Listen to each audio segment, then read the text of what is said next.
Está no ar mais um programa Giro do Estilo, com a apresentação de Gisele Ribeiro. Olá a todos, sejam muito bem-vindos ao programa Giro do Estilo. Hoje nós estamos em Divinópolis e vamos conversar com a doutora Letícia Cabral, ela que é ginecologista e obstetra e referência também em uroginecologia. Eu estou vestida por Sou Consciente, a beleza por Socila, da Rua Lagoa 730 e os calçados da Vilhena, da Bahia. Seja muito bem-vinda, doutora, ao programa Giro do Estilo. Obrigada, Gisele. É um prazer estar no programa, trazendo informações de qualidade para os pacientes. Isso aí, muito obrigada. É um prazer também estar com você aqui. E conta pra gente um pouquinho sobre a sua trajetória profissional. Então, gente, minha trajetória começou em 2014, quando eu passei no vestibular de medicina na Faculdade de Itaúna. E depois de 6 anos de faculdade, eu decidi que eu queria ser ginecologista e obstetra. Então, eu entrei na residência de ginecologia e obstetrícia, aqui do Complexo de Saúde São João de Deus, em Divinópolis. E logo após ter terminado a residência, eu já emendei uma especialização em uroginecologia pela Unifesp, lá em São Paulo. E além, dessa especialização, também fiz vários cursos reconhecidos pelo MEC, para aprimorar mesmo minha formação, complementar minha formação, para atender as pacientes da melhor forma possível, né? E hoje estou aí atendendo, da melhor forma possível, imagino eu, graças a Deus. Que ótimo, acompanhando as mulheres aí, tanto no pré-natal, no parto. Em tudo, em todas as etapas da vida. Que maravilha! E quando a gente fala de uroginecologia, o que as mulheres precisam saber, doutor? Essa é uma ótima pergunta, porque muita gente não sabe o que é uroginecologia, nunca ouviram falar dessa especialidade, né? E a uroginecologia nada mais é do que uma subespecialização da ginecologia que trata dos sintomas urinários da mulher, dos problemas relacionados ao assoalho pélvico feminino. Então, dor pélvica crônica, dor na relação sexual, incontinência urinária, queixa de frouxidão vaginal, queda de bexiga, queda de útero, ressecamento vaginal, são todas as condições que o uroginecologista trata. Então, assim, não é normal, perder xixi quando tosse, quando espirra, quando vai fazer uma atividade na academia. Não é normal sentir dor na relação sexual, não é normal ter uma dor pélvica todos os dias. Então, tudo isso tem tratamento e o melhor profissional para tratar essas queixas é o uroginecologista. Muito bem. E quais são os exames básicos que as mulheres precisam fazer ao longo da vida e qual que é a frequência? Então, gente, eu sempre falo que a ginecologista é a única médica da mulher por um longo período da vida, né? A gente não costuma ter outros médicos no início da vida. Então, eu sempre falo que o ginecologista tem que olhar a paciente como um todo. Quantas vezes eu vou perguntar ao paciente qual que é a sua pressão basal? Elas não sabem dizer. Então, assim, é importante, além dos exames de rotina, claro, a gente medir uma pressão, fazer uma escuta cardíaca pulmonar, olhar as mamas, o abdômen, a pelve, olhar os membros inferiores, ver se não tem uma insuficiência venosa, uma varize, um lipedema. Claro que a gente faz o diagnóstico precoce de outras alterações, e eu sempre falo, às vezes a gente faz o diagnóstico de outras áreas que não é a nossa, então a gente não vai estar apto a tratar melhor aquela paciente. Mas a gente fazendo o diagnóstico precoce, a gente consegue encaminhar e aquela paciente consegue ter um acompanhamento precoce, faz toda a diferença. Mas além desse exame físico completo, que eu acho que é função do ginecologista, por ser a única médica da mulher assim, por um longo período de tempo, os exames de rotina, o top 1, que não pode faltar, é o preventivo, que hoje em dia é feito através do HPV-DNA, isso é uma mudança nova. A gente sabe que as lesões precursoras do câncer do colo do útero são causadas pelo vírus do HPV. Então, hoje em dia, além daquele preventivo convencional que a gente faz, a gente colhe material do colo do útero para saber se não tem o vírus do HPV. Então, hoje em dia, a rotina ginecológica da mulher é feita através desse exame do HPV-DNA. Além desse exame, a mamografia, que a Organização Mundial de Saúde aprovou recentemente o rastreio do câncer de mama a partir dos 40 anos de idade. Então, a partir dos 40 anos de idade, vamos começar a fazer mamografia. A gente tem a colonoscopia, que é um exame que a gente previne também, um rastreio do câncer do intestino, que a gente começa ali a partir dos 45 anos de idade.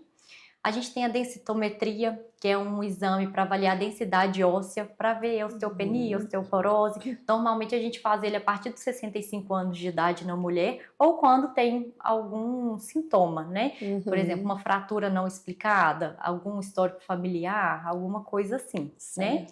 E a gente tem também aqueles exames anuais mesmo, né? De sangue, de urina, de fezes, para ver colesterol, tireoide, vitaminas, e aí vai. Esse tem que ser feito todos os anos, assim, desde que começa a ir no médico, né? Maravilha. E tem uma idade certa, assim, para começar já a fazer esses exames? Não, né? Na primeira consulta com o ginecologista, a gente já olha, né? Achou a paciente, sei lá, muito pálida, né? A paciente está queixando de fraqueza. Às vezes a gente pede, né? Mas não tem uma idade mínima para começar esses exames, não. Né? Sim. Mas, assim, é bom sempre estar fazendo. Bacana. E que hábitos diários ajudam a promover o bem-estar íntimo? Aquelas, a gente sempre fala, né? Sobre manter o peso adequado, uma alimentação saudável, prática regular de atividade física, uma boa noite de sono. Quando for dormir, né? Dormir sem calcinha, deixar a vagina respirar um pouquinho. Quando for usar calcinhas de algodão. Preocupar com a higiene íntima, né? A gente prefere aqueles sabonetes ácidos, a gente sabe que o pH da vagina é ácido, então usar um sabonete que assemelha mais ao pH da vagina para evitar alterações de pH, né? E essas doenças oportunistas. E quando for na praia, for no clube, evitar ficar com muito tempo de calcinha molhada, né? Sempre ter uma calcinha seca na bolsa para ir trocando. Essas são as principais. E o sutiã também, dorme com sutiã sem ou é opcional? É opcional. Depende, né, da mulher mesmo. Não é indicado com ferrinho ou isso é um mito? Não, aí é sem ferrinho. Normalmente a gente pede para a paciente usar aqueles sutiãs que dão uma sustentação, mas sem o ferrinho. O ferrinho pode dar alergia, pode dar algumas alterações na pele ali. Não é interessante. Não é toda pessoa que tem, né? Sim. Mas o que a gente aconselha, né? Se vai começar a usar um, se quer indicação, aquele que dá uma sustentação. Então, principalmente aquelas mamas muito pesadas, até quando dá problema de coluna e tal. Então, um sutiã que dê sustentação, mas sem o arozinho. Ótimo. E o que é que todas as mulheres precisam saber ao entrar aí dos 30 até os 50 anos? Aos 35 anos, a fertilidade da mulher cai. Então, aos 30 anos, é bom a mulher parar para pensar. Eu quero ser mãe? Quando eu quero ser mãe? A gente sabe que aos 35 anos, a quantidade e a qualidade dos óvulos diminui. Então, aos 30 anos é bom a gente parar para pensar. Eu quero ser mãe. E aí eu já tô casada, já tô pensando em ser mãe mesmo, vou ter meus filhos até os 35 anos. Excelente, pronto, não tem problema. Agora, não, tô com 30 anos, ainda vou fazer uma faculdade nova, né? Vou demorar mais uns 5 anos aí estudando, não quero ter filho antes disso. Ou, tô abrindo uma clínica, vou viajar pro exterior fazer um curso. Eu sei que eu quero ser mãe, mas eu quero ser mãe mais perto dos 40. Aí a gente fala até às vezes de congelar óvulos, sabe? Porque na fase dos 30, 32 anos ali, os óvulos ainda são bons, a gente tem uma quantidade de óvulos bons, então a gente consegue uma coleta adequada, né? Congela esses óvulos e aí a mulher tem a liberdade de tempo, que a gente fala. Infelizmente a gente, mulher, né? Nós temos um tempo aí, não tem jeito, então a gente fala muito aos 30 anos, parar e pensar, quero ser mãe? Sim. Quando? Para planejar mesmo, para depois, cheguei ali perto dos 40 anos, quero ser mãe, não estou conseguindo e às vezes não tem jeito mais. Então, para ter liberdade mesmo de escolha mais para frente. E aos 50 anos é a temida menopausa, né? Antigamente as mulheres sofriam muito com os sintomas de menopausa. Só que hoje em dia não, gente. Hoje em dia as mulheres não têm que sofrer mais por esse período. A gente tem a terapia hormonal, que quando bem indicada, ela ajuda em todos os sintomas, né? Ela previne doenças cardiovasculares, reduz a osteoporose, ela, assim, quando bem indicada, ela é excelente. Mas, para quem não pode usar terapia hormonal também, né? A gente tem muitos fitoterápicos, muitas energias, tecnologias, medicamentos não hormonais mesmo, que ajudam muito também. Então, hoje em dia, ninguém precisa sofrer mais entrando na menopausa, não, pelo amor de Deus. Que ótimo, né, gente? Hoje evoluiu muito, né, doutora? Muito. Antes as mulheres sofriam ali com aquele calor, aquele frio, né? Principalmente quando ficava, por exemplo, no inverno ou no verão, né? com a intensidade climática. Sim. As mulheres sentem tudo muito mais, né? Muito com mais mais, intensidade sim. na menopausa, né? Eu falo, né? Vem aqueles calorões do nada, inclusive à noite, então acorda muito a paciente. Então, como ela não dormiu direito, né? No outro dia no trabalho ela tá cansada, e aí vai virando uma bola de neve, né?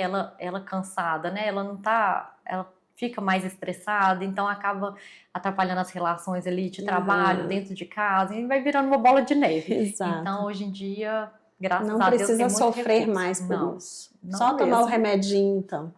Isso. Ai, que ótimo. E de que forma que a saúde ginecológica ela impacta na autoestima, na sexualidade e na produtividade? A gente sabe que tem muitas doenças ginecológicas que cursam mesmo assim, por exemplo, a endometriose, né? Ela cursa com uma dor pélvica crônica, uma dor na relação sexual. Então, ninguém trabalha 100% com dor, né? Se você tem dor na relação sexual, você não vai querer ter relação sexual. Isso atrapalha o relacionamento. Aí começam as inseguranças, as dúvidas. Então, também vai virando uma bola de neve, né? Aquelas doenças ginecológicas como miomas, adenomioses, que cursam com sangramento aumentado ali durante a menstruação ou fora dela. Naquele período que ela está sangrando demais, ela vai pegar um atestado, não vai trabalhar ou não vai fazer atividade física, né? Então atrapalha na vida dela. Ela, dependendo do tanto de sangramento, ela fica anêmica, então ela fica fraca. Então não é legal também. A gente tem a síndrome dos ovários policísticos, que é uma doença metabólica que cursa com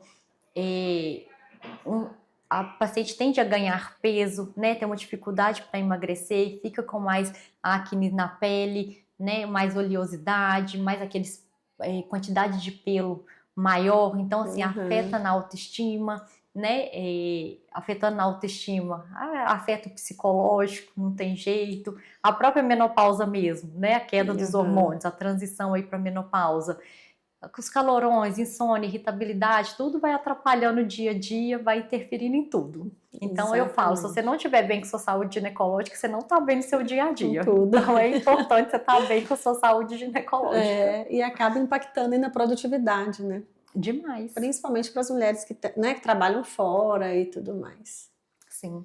Bom, com relação à evolução e à gestação, né? Uma pergunta, como que a medicina ela vem evoluindo para garantir gestações mais seguras? Com certeza o pré-natal foi a evolução da medicina mais importante para essas gestações seguras, né? No pré-natal a gente consegue descobrir doenças que a paciente já tinha que não sabiam, né? Então começar a tratar. A gente a gente detecta alterações precoces e já trata essas alterações precocemente, né? A gente consegue ver o cartão vacinal, tá faltando vacina, não tá? Então a gente consegue dar uma atualizada ali também, né? Em relação aos exames, ultrassom, né? O ultrassom hoje em dia consegue falar muito pra gente sobre alterações cardíacas, então aquele neném tem que nascer num lugar que tenha cirurgia cardíaca logo após o nascimento, não precisa, né? O ultrassom consegue ver tamanho de colo, então, um colo muito curto, que tem chance de trabalho de parto antes da hora, será que eu não tenho que fazer alguma intervenção, né? Predispõe síndromes, então assim, são, né, pelos exames de sangue mesmo, a gente consegue ver, tem diabetes, não tem, né? No ultrassom de novo, tem risco aumentado de ter pré-eclâmpsia lá na frente, não tem, então assim, não, evoluiu demais a medicina, né? O pré-natal, os exames de pré-natal ali, a gente consegue prevenir muita coisa, descobrir muita coisa, tratar muita coisa. Sim, então, graças também ao avanço tecnológico, né, que vem contribuindo muito. Que maravilha. Quais exames e cuidados são indispensáveis aí no pré-natal? Eu sempre falo com minhas pacientes, ultrassom é fundamental, né? Eu tenho mania de sempre pedir pelo menos 4 para minhas pacientes, então já para elas se planejarem. O primeiro, quando descobre a gestação, para saber se são 1, se são 2, se está dentro do útero, se está fora do útero, para confirmar a idade gestacional direitinho, né? Então, isso a gente tem que fazer. A gente faz um morfológico de primeiro trimestre, que é importantíssimo, que me prevê risco de pré-eclâmpsia lá na frente, me prevê síndromes, ele é fundamental. Ultrassom morfológico de segundo trimestre, que também me fala sobre síndrome, me fala de tamanho de colo, de chance de trabalho de parto antes da hora ou não. Então, ele é importantíssimo também e o mais perto do parto. Claro que durante o pré-natal a gente viu que a barriga está muito grande para a idade gestacional, está muito pequena para a idade gestacional, desenvolveu uma pré-eclâmpsia, desenvolveu um diabetes gestacional. A gente tem que ir pedindo mais ultrassons. Mas pelo menos esses 4, assim, né, quando está indo tudo bem, a gente precisa para as pessoas se organizarem. Além dos ultrassons, né, hoje em dia a gente tem na recomendação aí, né, dos protocolos de obstetrícia, o ecofetal, que é um ultrassom que vê só sobre o coração do neném. Então, isso é importante fazer também, tá? E a gente tem o exame de sangue e de urina que a gente faz no primeiro, no segundo e no terceiro trimestre. Então, para ver questão de diabetes mesmo, né, de vitamina, se tá faltando, se não tá faltando, tireoide, toxoplasmose, aquela doença do gato, se pegou, se nunca pegou, se pegou na gestação, aqueles testes rápidos das doenças sexualmente transmissíveis, e aí vai. E em relação aos cuidados, esses são os exames. Em relação aos cuidados, a gente fala muito sobre manter prática de atividade física. A gestante não pode praticar atividade física. Pode, gente, deve, inclusive, né? A gente só pede para não fazer aquelas atividades físicas muito extenuantes, que as pessoas não conseguem nem conversar durante a atividade física. Mas aquelas que aumentam a frequência cardíaca, deixa a bochecha rosa, faça o ar, pode, não tem problema. Em relação ao ganho de peso, né?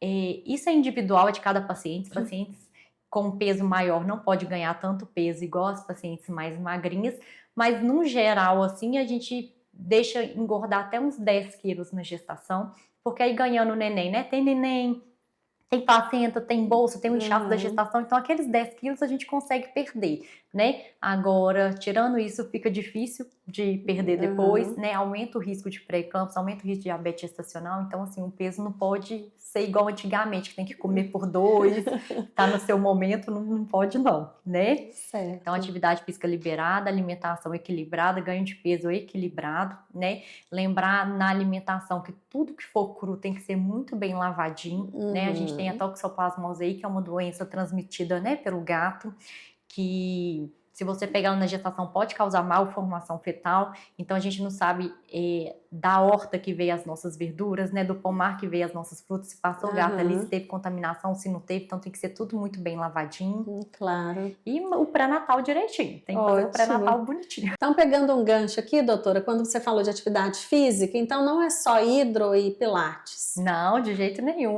A gente fala que pode fazer qualquer atividade física, mas sabe quando a pessoa faz atividade física tão extenuante que ela não consegue nem conversar? Alguém pergunta e fala assim, peraí, aí assim não. Então a gente fala assim, pode ser uma atividade intensa, mas até o ponto de que você consiga conversar durante a atividade física. Então pode ser academia, pode ser crossfit, pode ser pilates, pode ser o que você quiser, desde que você consiga conversar durante a atividade física. Perfeito! Bom, a gente já está indo para as considerações finais. Eu falo que está tão gostoso aqui de ouvi-la que dá vontade de ficar aqui, olha, muito mais tempo. Mas a gente depois pode fazer uma parte 2, se você quiser, dessa entrevista, claro. E a gente voltar com o maior prazer. Está sendo, sinceramente, maravilhoso estar aqui. Tem algo que não foi perguntado, que você gostaria de ressaltar? Eu queria falar um pouquinho sobre a ninfoplastia. A ninfoplastia é uma cirurgia de correção dos pequenos lábios. E eu tô tendo muita procura aqui no consultório. Então, às vezes, mais do que estética, gente, às vezes aquelas pacientes que têm os pequenos lábios aumentados de tamanho, né, elas podem ficar constrangida mesmo, né? Às vezes faz relação sexual só de luz apagada porque tem vergonha daquela aparência. E aí, assim, se for por estética ou não, tudo bem, tá? Mas além de estética, tem muitas pacientes que sentem dor mesmo em calças apertadas, né? Durante uma atividade física, uma bicicleta ali, aquilo fica tritando, fica machucando. Então, além de estética, também tem suas indicações de quando está incomodando, está causando algum prejuízo ali na qualidade de vida, a gente fazer essa correção, né? Essa diminuição ali dos pequenos lábios. Então, é uma queixa que está sendo cada vez mais frequente, a gente faz aqui no consultório, não precisa ser no hospital mais, sob internação hospitalar, a gente faz aqui no consultório mesmo, com anestesia local, as pacientes reclamam muito pouco de dor e ficam bastante satisfeitas. Então, se for um problema estético ou um problema mesmo, né, que está causando atrapalhando mesmo no dia a dia, tem essa correção. Precisando, a gente faz aqui. Que ótimo, e bom saber que é super rápido também, É né, rápido. doutor? Que ótimo. Tranquilo. E os contatos, quem quiser agendar uma consulta, como que seria? Instagram? No Instagram, né? Eu tenho o meu Instagram, Letícia Paula O Cabral. Lá tem o link das minhas secretárias. E aí vocês podem agendar, vai ser um prazer atender vocês, qualquer dúvida que vocês tiverem, né? Estou pronta para tirá-las e acompanhar vocês a vida inteira. Ótimo, muito obrigada, foi um prazer imenso lhe entrevistar, viu? Eu que agradeço, foi muito bom trazer, né, informações de qualidade para os pacientes e qualquer dúvida estou à disposição. Isso, muito obrigada mais uma vez. De nada. Muito obrigada a todos vocês pela audiência e até o próximo programa Giro do Estilo.